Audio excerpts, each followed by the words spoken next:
welcome back to Global Education Zone. And today we'll be talking specifically on a topic in chemistry known as pollution.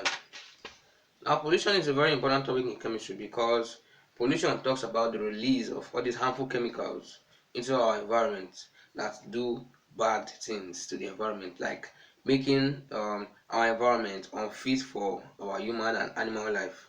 So there are different types of pollution we'll be talking about today. And first, we're talking about air pollution and then water pollution. First of all, air pollution is like the release of all these gases like carbon dioxide, sulfur dioxide, hydrocarbons, oxides of nitrogen or nitrogen oxides, then solid particles, which cause fog, smog, and all these phenomena we know in the atmosphere. One common one is the phenomenon of acid rain, where um, which occurs when all these oxides they combine with water to form acid. All these anhydrides they combine with the water in the atmosphere and they fall as acid. So that's a very common effect of air pollution. And these air pollutions they basically involve combination of elements with the water vapor in the air or combination of elements with the oxygen in air. For example, when we have when we burn things, we release carbon dioxide. When we burn things, we release carbon dioxide or carbon monoxide when we burn them incompletely. So that's an example of how carbon dioxide can be released into the atmosphere. And even sulfur dioxide is also released during the smelting of iron ore. So when you combine iron sulfide with oxygen, you produce iron. When you combine iron sulfide with oxygen, you produce iron oxide and some amount of sulfur dioxide. So that sulfur dioxide is what is released. And even we have our emissions from the automobiles, like the car, the all these engines, these grounding engines, and all these motorized things that make use of fossil fuels. So all these are the sources of pollution, and the effects of pollution is that pollution is harmful to the human life. Air pollution is very harmful. For example, the oxides of nitrogen can cause bronchoconstriction. The oxides of carbon can can obstruct the combination of oxygen and hemoglobin, and um, it can form carboxyhemoglobin in the blood, which reduces the ability of the blood to absorb oxygen. Then we have oxide of sulfur can cause bronchoconstriction too, and they can also cause this severe distress. So that's on air pollution. Then water pollution. Water pollution is also the release of harmful substances into the water.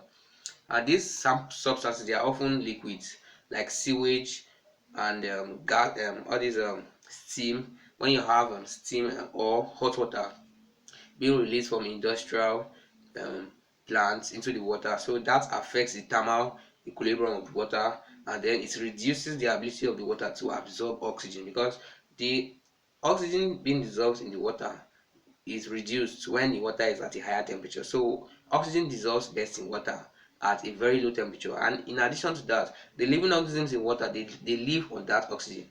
Those fish, those prawns, those crabs, those aquatic and marine animals, they all survive on the oxygen. So when you increase the temperature of the water, you are in other ways you are depriving them of oxygen. That's the effect of thermal pollution in the water. Then these sources, there are sources of pollution. We have domestic sewage, we have industrial sewage, we have agricultural activities. For example, whenever our farmers leach their fertilizers and when rains falls, that fertilizers they travel through the soil into the rivers and from the rivers into the oceans. So that is the source of agricultural pollution. Then we also have mineral prospecting, oil prospecting. That's when you prospect for oil.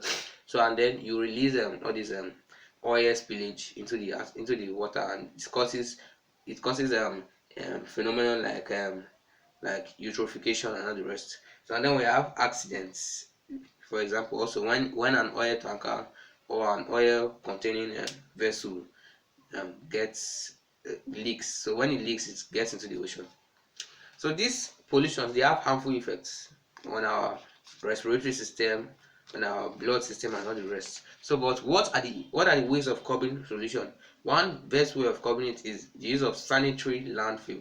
So that's when you make use of a mine or a trench or a place from which a land quantity of sand has been removed, then you fill the fill it with the refuse. So and then the refuse will be able to decay. That is for solid waste. You can use a sanitary landfill. Then you can incinerate those solid waste. For example, when you make use of incineration centers outside of cities to burn them. Then you can also make use of composting. Composting is basically the use of it's just like sanitary landfill, but this time around you make the sewage in such a way that the microorganisms can act on them. So in this way, at times you can even apply it to the production of gases, of useful gases. So that's an example of how you can convert pollution into a useful process. Then we also have for sewage and for sewage, yes, for sewage you can use a central sewage system. Then you make use of pipes to direct all the sewage into a central part. Then you can make use of septic tank and water stabilization pond. So this is just about pollution, the effects of pollution, the causes of pollution, and the solutions to pollution.